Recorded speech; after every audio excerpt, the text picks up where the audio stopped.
All right, it's recording. Welcome back to another episode of the Ducks on Base podcast. We will be talking about the St. Mary's Wednesday game, as well as a sweep of our rivals up north, the Washington Huskies, as well as previewing our final Big Ten series of the year, starting this Thursday in Iowa City against the Iowa Hawkeyes. Fox, let's start us off with Wednesday's St. Mary's game. So at the St. Mary's series, Oregon finally decides to win both games of a midweek. The last time that they had it was against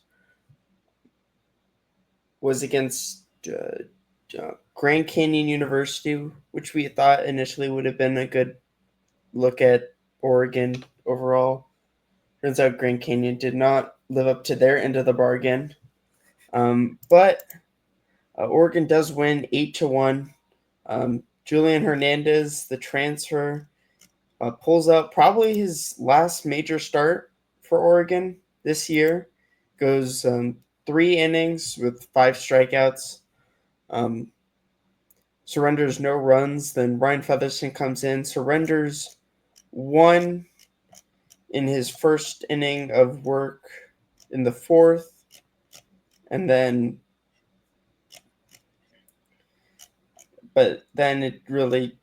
he pinches down for the rest of the game, goes for 3 1/3, gives up 2 hits, 3 strikeouts. Then Jackson Jordan and Tanner Bradley come in at the end to clean it out. But Oregon really broke it open in the sixth with just a bunch of singles and walks after St. Mary's kind of just blows up in that inning. Yeah, it was interesting to see well,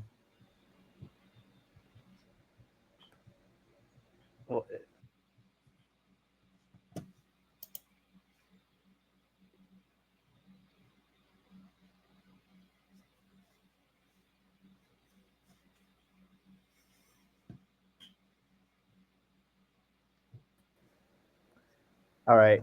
Technical difficulties. But it was interesting to see um Oregon against another lefty, if I remember correctly. We ran out the same lineup as we did on Wednesday, or yeah, on Tuesday, with Cohen Nikolai in the catching spot, and as soon as they went to their relievers, which was essentially a bullpen game for them, uh, we immediately countered with putting all our main lineup guys back in the lineup. Pretty much, I mean, it was pretty much clean. I thought it was um, pretty clean game from there. Yeah, it seems like the lefty lineup likely for the rest of the season is going to be Neville, Nikolai, Walsh, Drew Smith, Antoneros, Maddox, Parker Stinson, Ryan Cooney, and Carter Garate. Try to just stack as much guys that have good splits against them, or just good overall. Yeah, we'll talk about it a little later, but definitely be interesting to see if we run out that similar lineup on in the first game of the Iowa series, as we're facing I believe a lefty, um, the first game of the series. So definitely something to keep an eye out for. Um, Other than that, this game was kind of just it was kind of over before it really started, and Oregon just managed to get a bunch of guys to the plate, break it open, and the game was just over. Yeah, was it not really much to talk about in that game, in my opinion. We also did get to see um, former Duck, who really didn't pitch for us when he was here, but Finn Chapman came out of the pen for St. Mary's, but wasn't really much to talk about in my opinion. Um, Going into the weekend where Oregon really needed just to win 2 games, but really helped themselves out by winning 3. Um, they managed to win the first game by another good performance by Gunsell. Um, he pitches 7 innings this time, pitches 121 pitches, 8 strikeouts, 1 walk, 3 hits, 1 hit by pitch, 1 hit batter, and really the game was just over. Um, After that, Stokes and Seth Maddox come in. Stokes has 4 strikeouts on the day. One of them was just a pass ball, allowed the runner to get a first. Um, really, really good performance to see out of the 2 main pitchers out of the Oregon bullpen. The game was just over in the first inning.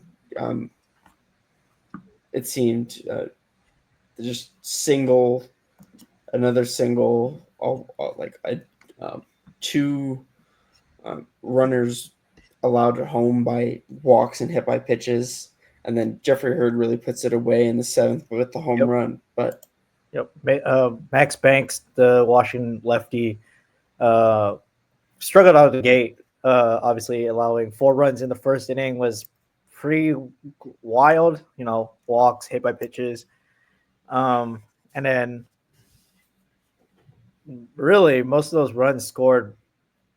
Whether it was a ball in play, yeah, we didn't really put up too many hits that inning.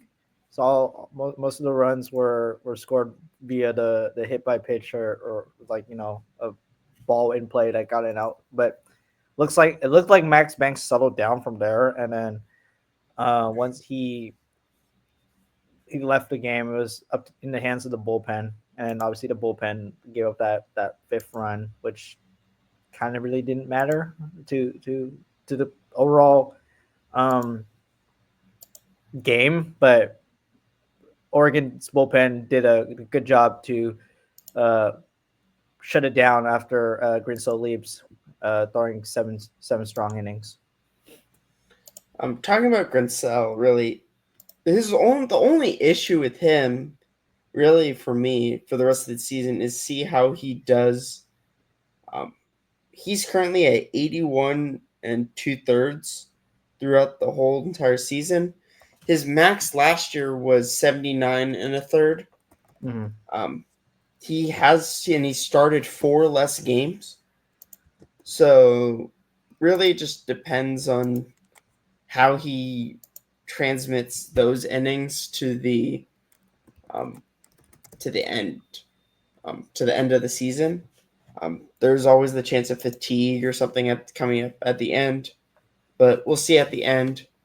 Um, and the only other subtly maybe worrying thing is that he's minorly outperforming his expected numbers.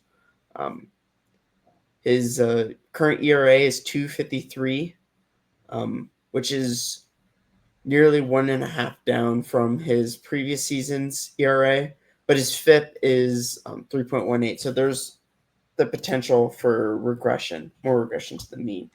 Yeah. I think, yeah, especially with how many games we're most likely going to play between Thursday and during the Big Ten conference tournament. Definitely an interesting thing to watch out for, especially with Grinsell in this past outing through, I believe, 121 pitches. Um, it'll definitely be um, something to monitor for, and hopefully our bullpen can step up uh, when needed to kind of give Grinsell a um, you know not rest per se, but like a breather. It also we'll see like how Oregon chooses to utilize their pitchers this weekend, because there is the shortened week coming into next week. So the weekend is shorter. Mm-hmm. They play on Thursday for the opening game against Iowa this week. as well as they play. Depends on really just depends on their seeding when they would play next. Um, there's likely that if they're the 2 seed that get the extra they get one extra day off. I Yeah. think if they're the Yeah. top seed, they get the extra day off coming to next week. So I think they would play either probably on Wednesday, is my guess. Likely going into next week. Um, Yeah, I think would I think it depends on uh, how I kind of look at it. Is obviously all hands gonna be on deck from the Oregon pitching staff this week, and then kind of going from there because like Saturday would be our last game, and then our tournament run wouldn't start till like Wednesday maybe. So I think it's all hands on deck.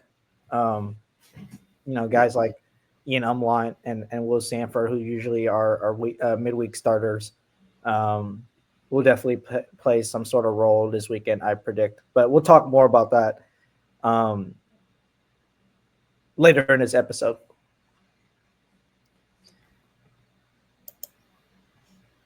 Now, um moving forward to Saturday's game, uh, Fox, you want to talk? Early thoughts about Saturday's game? so the game starts out. Colin Clark does not have.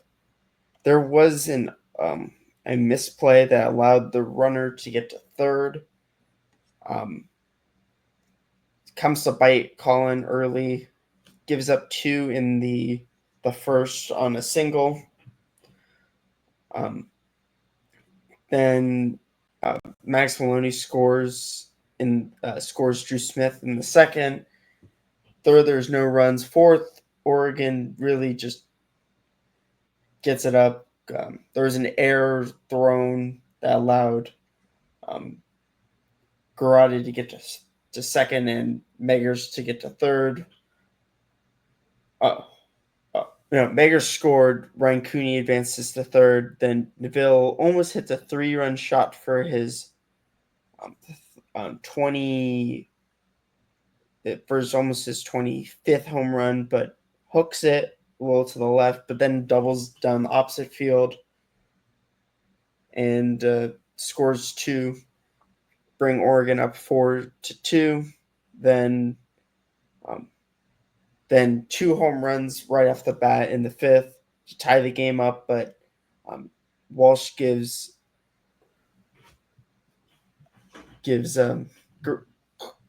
Clark the win after hitting the home run, and then um, Neville hit homers in the sixth to end the scoring. But the real big interesting thing is that they brought in Garcia for 2 1/3. Yep. 31 pitches, 4 strikeouts, 1 walk.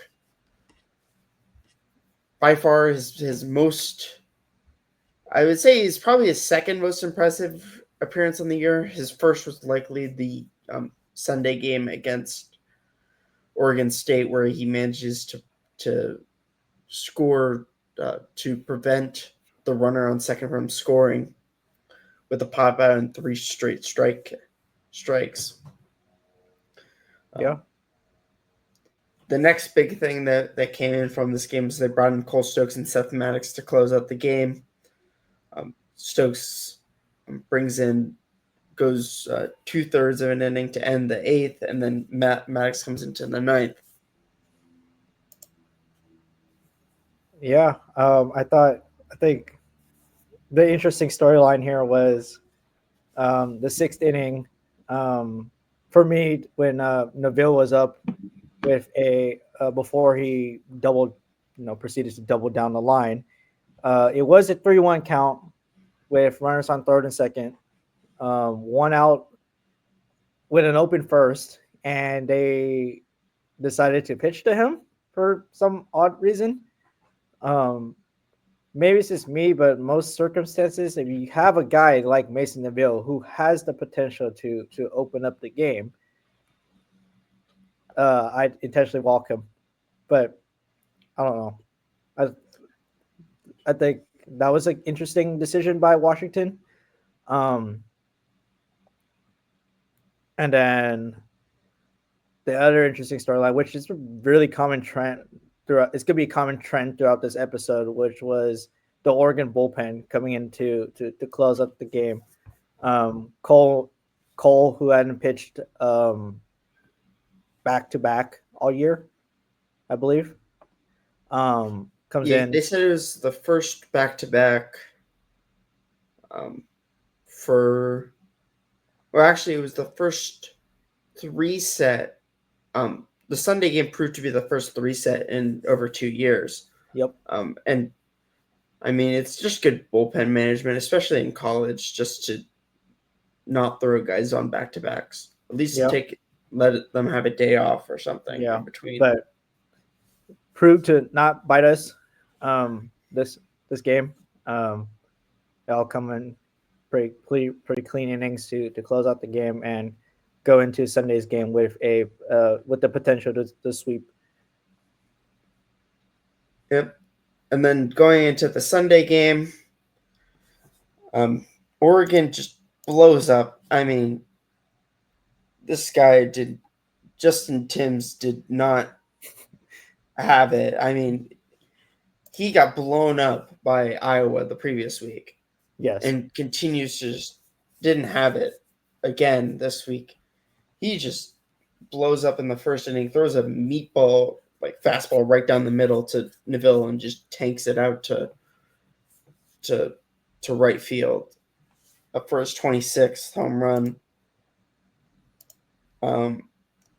Then in the next inning, another home run by Antoneros, and then another home run by Meggers to be in the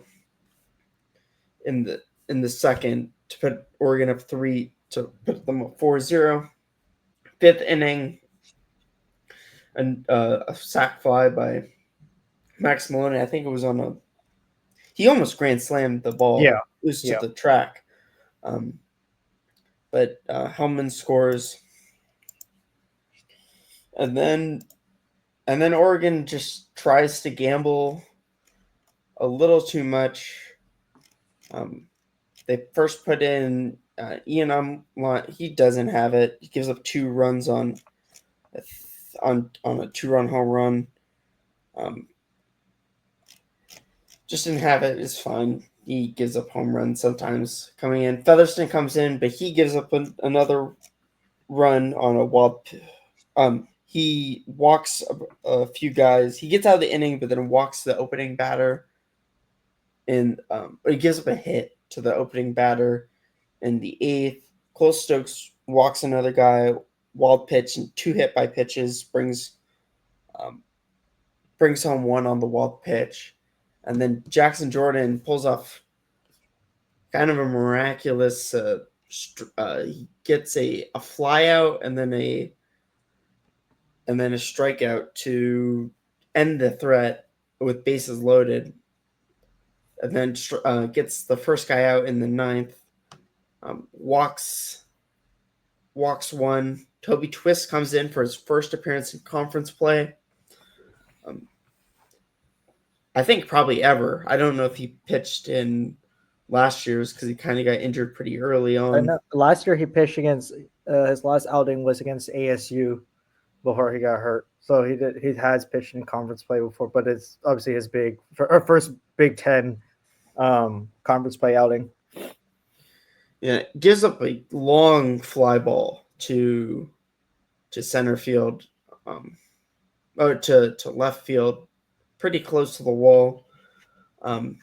Then Seth Maddox comes in, gives up a hit, first and third, and then they decide to try to steal second. I mean, I don't really know if it's really worth it to try and steal if you're Washington. I mean, it's kind of it's a good gamble, I would say. If you can get the guy to second, then you can just need a single and you're basically guaranteed. Then you're guaranteed to score 2. But I think especially if you're down there, you try to get the 1 run because the issue is that it's the gamble always in baseball. It's whether you take the first and third, can you score the guy from first on a single or double? Um, there's always the issue like, will you get another out if you don't? So if they single, you bring in the guy and the guy's at first and second, and you're only down one, maybe. But I mean, the analytics stuff from Washington definitely did not prove to be very smart because they had very weird shifts where they brought the third baseman to the outfield, try and get Neville like more flyouts. I would assume to protect the wall. Yeah. Didn't work the first time. Almost didn't work the second time. Almost, yeah, because if Neville just push bunts it a little bit further, it's a guaranteed single and maybe a double if he gets into the outfield grass. And then they just basically just stopped and they just told him just to swing normally and struck out every Yeah. time after that. Yeah. I thought the Neville shift or whatever you want to call it was interesting. Um, it almost like Fox said, it almost worked the second time. It didn't really matter the first time because he hit it over all four of them. Um, I think I don't know. I also disagree with the shift strategy, but um, I don't know. I also thought Oregon's bullpen management was a little interesting. They tried to play the matchups and had to use Cole Stokes a third time, had to use Maddox a third time this weekend. So Cole Stokes did not really have it command wise. Um, Which I think is fine because he's really like a power pitcher that throws basically has to throw 100% every time. mhm. He has one good off speed pitch, um, and then he just has fastballs. They Yeah, spam it like 100 yeah, near high 90s to get be able to be useful. So I mean, it's worth the shot. I'd rather learn that from now mhm. when it's a potential okay to lose. It's not great to lose, but it's like okay Yeah, to lose game. Rather learn this now than have to use the guy on 3 days rest in the super or in a regional. yeah. Pretty much, I think the bullpen. The story of the weekend was definitely the bullpen. 11 runs allowed across 3 days, which or with Oregon's up and down trajectory with our bullpen. It was a great showing from our bullpen. Hopefully, can build that momentum going into Iowa and then into the Big Ten tournament. Um, One thing I want to point out is that Mason Neville is by far insanely great at hitting. He's at 172 weighted runs created plus. That means he is 72% better than every other hitter, than the average hitter. Um, he has an isolated power of 508. That means that his slug, which is at 800, is like most of the time it's either a double or a home run when he gets a hit. Yeah. So I don't know. Definitely keep an eye on obviously Mason Neville. Wherever he goes, we go as a team. There's also some other good hitters. Walsh has been good, and Max Maloney's been good. Um, Most of the batters on the team are average, which is great, are above average. The only batters that are not above average are the catchers, which you kind of expect, and um, the and Carnegrati, who's kind of Yeah. trying to farm on bases for Neville. Yep. But yeah, it was a overall good weekend to end the PK Park run of regular season play on a good note,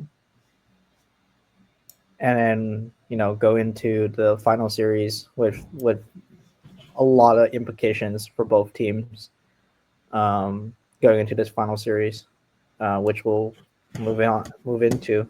Um, Fox, you want to talk about how Iowa has fared this season? So Iowa this season is 32-17-1, with the one tie coming this weekend. They are 21-6 in conference. They're currently number one in the Big Ten. They're 16-4 at home and 14-7 away. They're 2-6-1 in neutral sites. But all we really care about is the 16-4 record at home this year. Um, the the main thing about Iowa is that they are a good team by win loss, but all of their all of their games are basically determined by their by who they've played. They haven't played the only two teams that they've played in conference are um, are Oregon is going to be Oregon and Washington. Are the only two in conference on the West Coast, and they've lost 2 out of 3 against Washington, 3-4 on a walk off, and a 1-3 um, on Washington, and then beat Washington 8-0. Yep. Um, but Oregon State, they lost 6-9 in the first game. That game was kind of over until Oregon State let them in with their bullpen.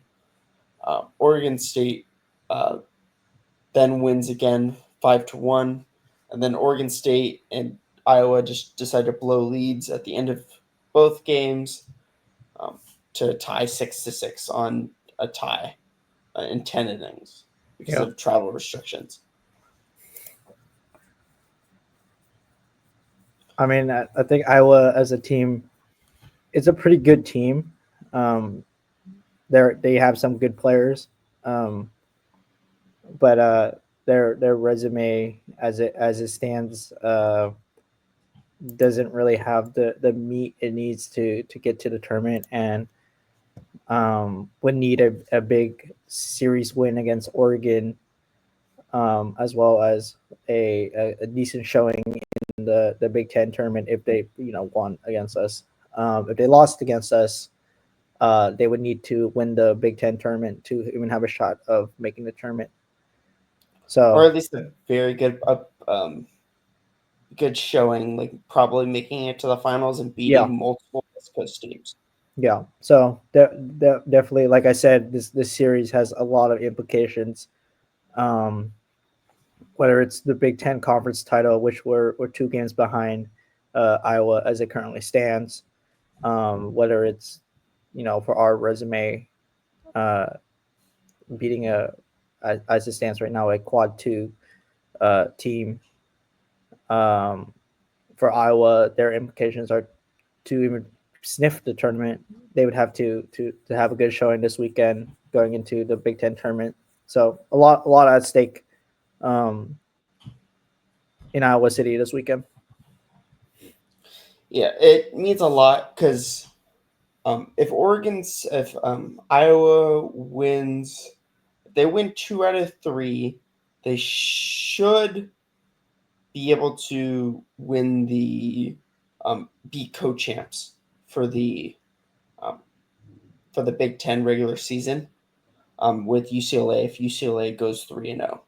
Yeah. If UCLA loses one game, Oregon has a shot to win if they sweep. Yes.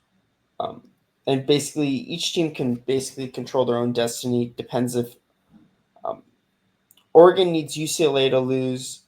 UCLA can just if they win out, they guarantee themselves a share. If Unless if Iowa doesn't lose. If Iowa sweeps, they're guaranteed. One loss, UCLA is guaranteed.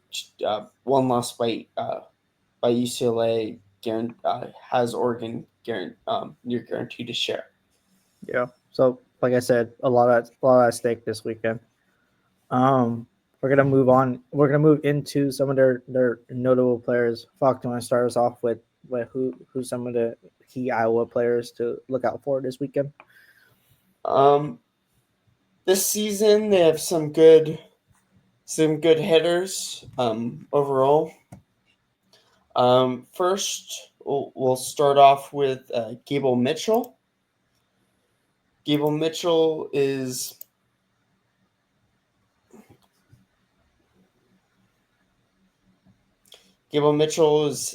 batting at 343 average. He's slugging 500 with an on base of 436. He has hit 5 home runs this year, um, 43 RBIs, as tied for second most on the team.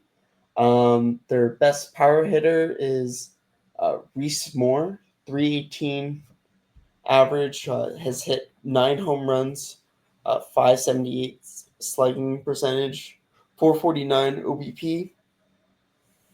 Um, and third, I would say probably their next best hitter is probably um, either could be Ben Wilmus, 313 average, 7 home runs, 513 slug, 403, 4.2 OBP.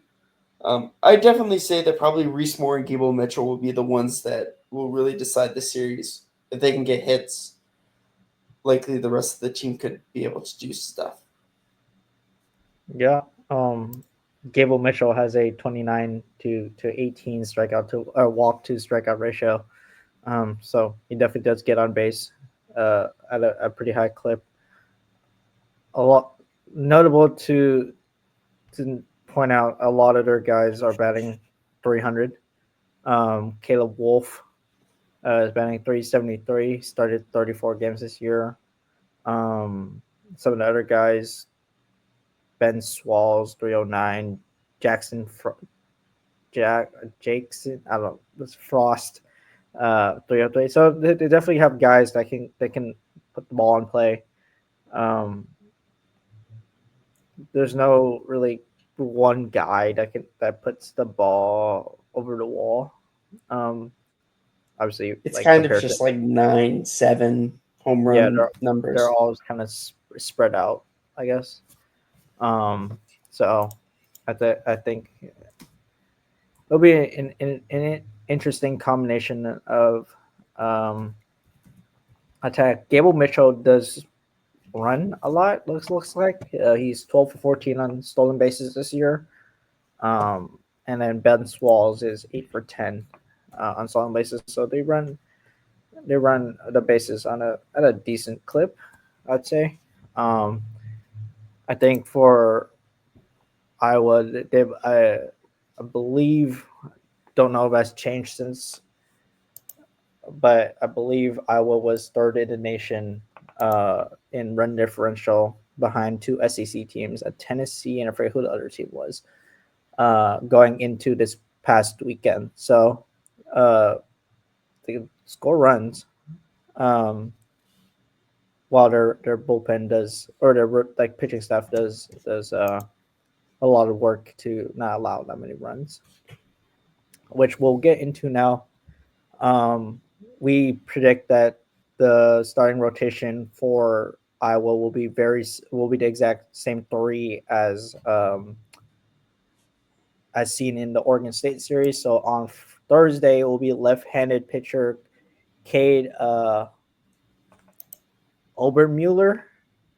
Um, Saturday will be Aaron Savari, and Sunday will be Reese Buter. Interesting to note that Thursday starter will be a left-handed pitcher. So uh, I I say probably see a similar lineup to what we saw against St. Mary's and Friday's starter or Fridays against Washington. Uh, but Fox, what do you think? Um, I mean, Cade Obermuller looks pretty good. I mean, he going into as of yesterday, he had a 2.52 ERA, 4-2, 13 games started. He has one complete game, 71 and a third innings pitched, giving up 20 earned runs. Only gave surrendered 3 home runs this year, but struck out 99 and walked 28. But his last appearance against Oregon State, I mean, he got torched. Um, he only pitched 3 and a third, given up 1 earned run, but surrendered 3 total. 5 strikeouts, 2 walks. Really got his pitch count really increased. He had 81 pitches and 3 and a third. Um, so I would say that Oregon, if they can replicate, I mean, it's really hard to do because Oregon State's also a good team.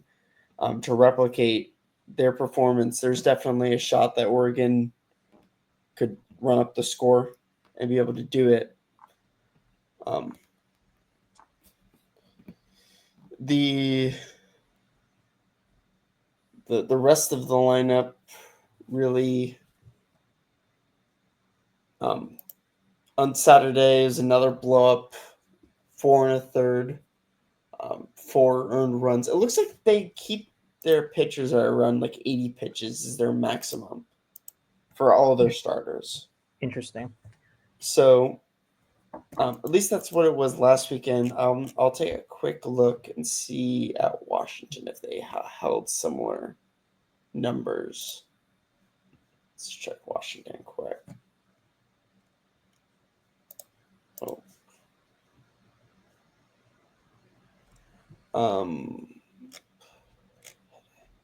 Pitching. Yeah, 85 pitches. So it looks like they'll live and die by the 80 pitches for the starter. So Oregon has the chance to really quickly knock out these pitchers.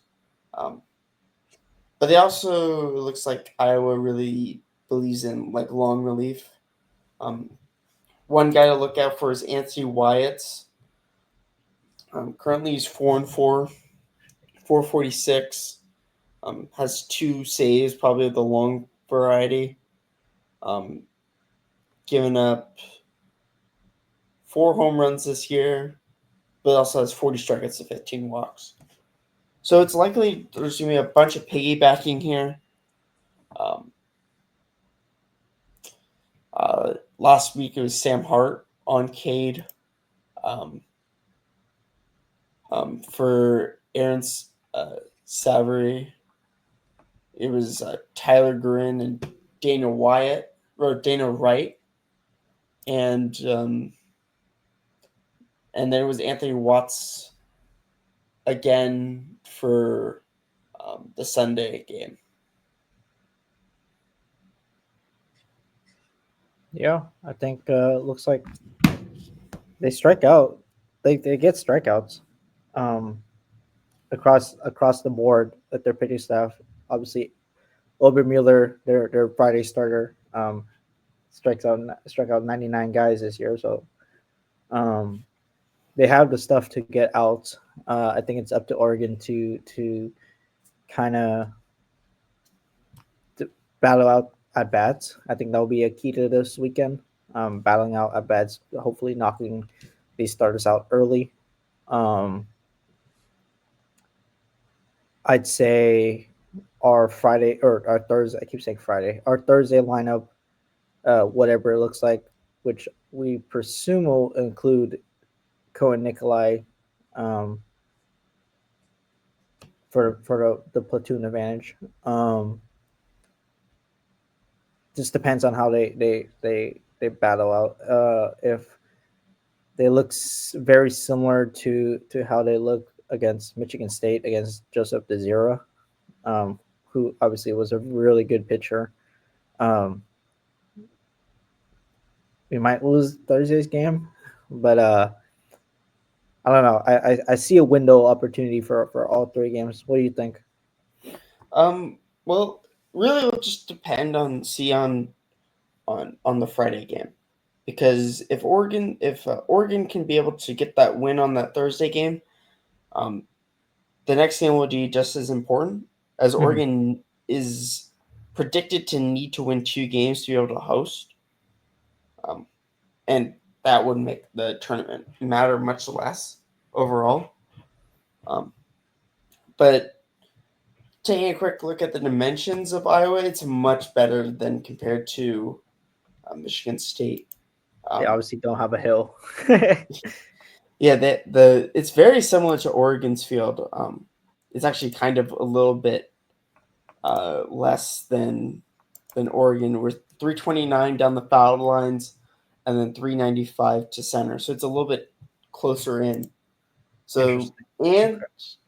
and the walls are much, and the wind is supposed to be very high on Thursday, Friday, and Saturday with 10 to 22 miles per hour with gusts of 37. So there's the chance that any ball that's lifted might just go out. It also Interesting. depends which way it's blowing. Yeah. Always. Oh, wind's always a factor, especially with some a place like Iowa. Um, I just you could probably tie that to why they don't hit many home runs as a team compared to other Big Ten schools, just because of weather and things of that nature. Um, but definitely be an interesting um, thing to keep an eye out for.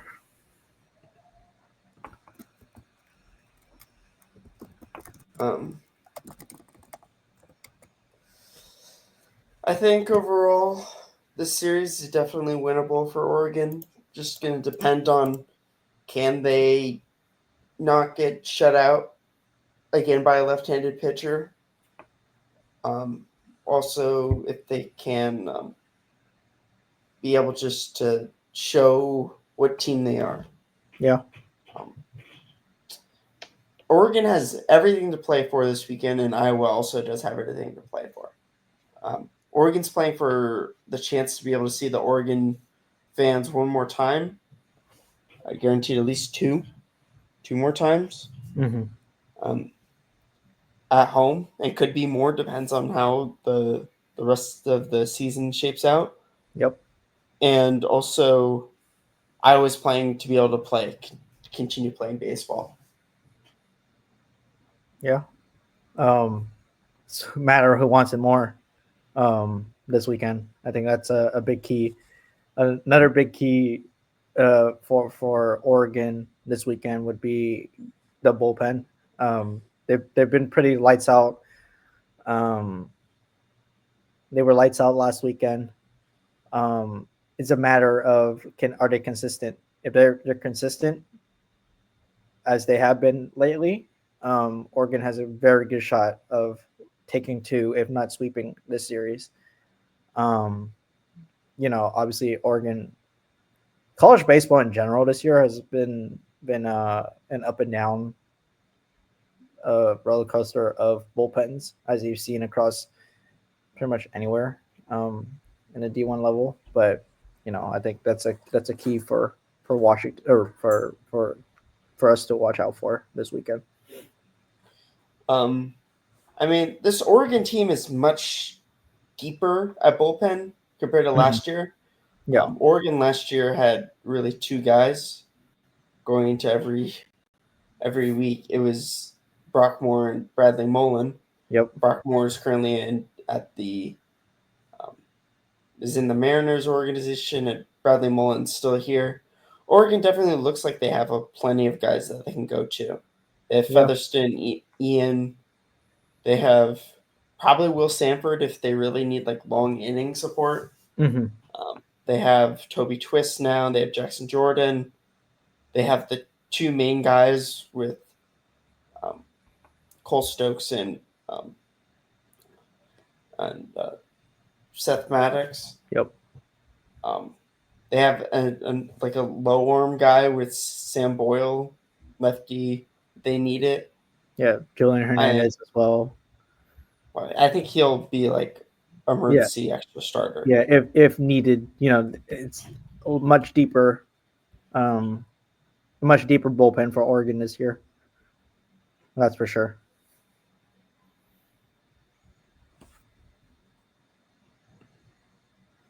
Um, Any final thoughts for this weekend? um, I think it'll really just see. We'll depending on how things go, we may have an earlier episode next week to discuss how the tournament's going out, and then we'll have a in-depth episode on each of on covering all three teams for the Big Ten tournament. Yep. So make sure to stay followed with us as we continue to put out more content. Follow us on Instagram and Twitter, and make sure to like and subscribe on YouTube and Spotify, depending on your preferred method of listening. We'll see y'all next time, and as always, go Ducks. Bye. Peace.